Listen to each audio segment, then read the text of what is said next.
Titanic is returning to theaters for its 25th anniversary, giving dudes everywhere an easy way to seal the deal this Valentine's Day. Now, settle in for a remastered honest trailer of the one we made back in 2012, because some things have changed since then, but honestly not that much. Together, their undying love made James Cameron filthy f***ing rich. Titanic 2023 Remastered Edition.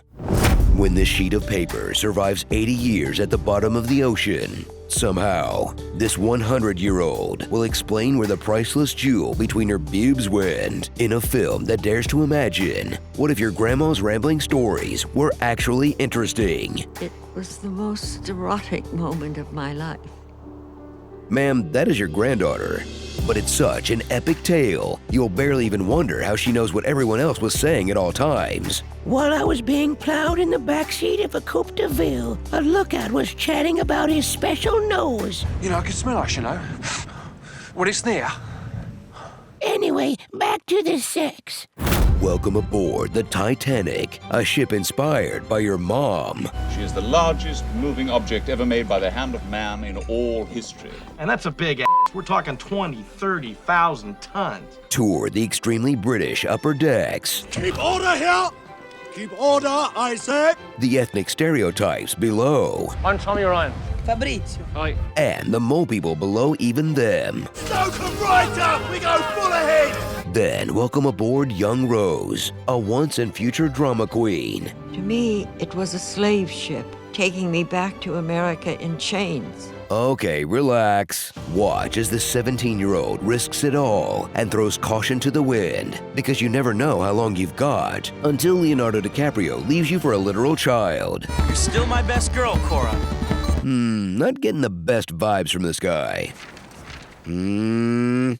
Leo squints his way into every millennial girl's heart as Jack Dawson, while he drags Rose into a whirlwind romance, literally. Come with me. Jack, wait! Come on! Come on! Well, come on! Come on, Rose! Come on! Come on! Come on! Move! Come on! Jack, oh, come on. No! Jack, no! He's impossibly hot, hopelessly romantic, and completely devoted to a woman he spent like 12 hours with tops. He even dropped his Wisconsin accent to be more attractive. I grew up there near Chippewa Falls. And as I was saying, that water there is cold enough to freeze your pooper off, don't you know? Thrill as Jack and Rose deal with her fiancé Cal, the Monopoly guy with better hair. We are royalty, Rose. Even though Billy Zane is the only man who looks better bald. Escape from Rose's evil mother, who lost her husband and doesn't want to live in poverty? What a pal around with Molly Brown, literally the only nice rich person on board. You shine up like a new penny. And set sail with the captain, who is just one voyage short of retirement. Retire with a bang, AEJ.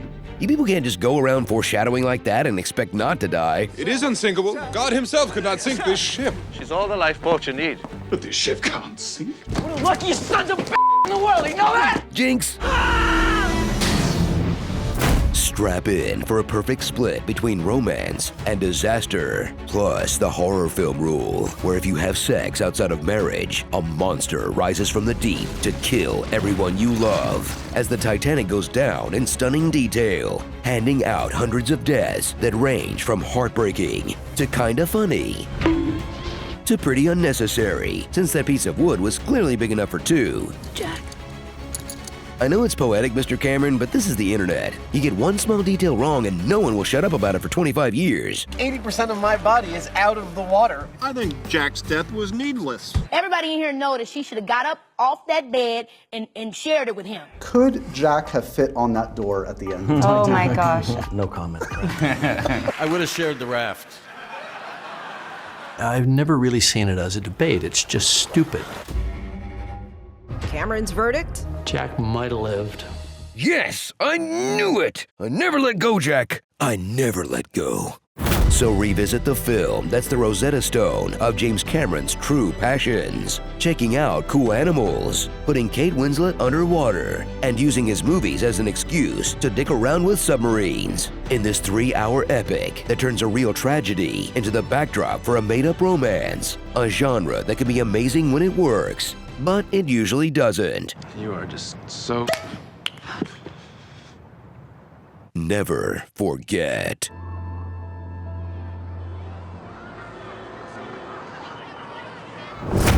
Starring The Departed, These Rows Ain't Loyal, 90 Day Fiancé. Hey Grandpa, you might want to sit down for this. Yar, bring me the heart of the ocean, yar.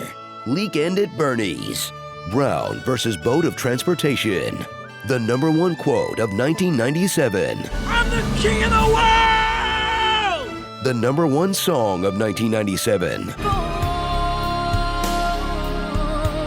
And the #1 opinion of boys in 1997. I've thought of nothing except Titanic, but I never got it. It sinks. Did you know that Johnny Depp turned down the role of Jack? Johnny Depp in a doomed romance at sea, playing a hero named Jack with a spoiled rich girl running away from her problems, looking for a mythical treasure being pursued by arrogant British aristocrats? That would never work. Draw me like one of your French girls. I'm the king of the world. Whew. This is what happens when you find a stranger in the Alps. Will you be my Valentine? Smoochy, smoochy.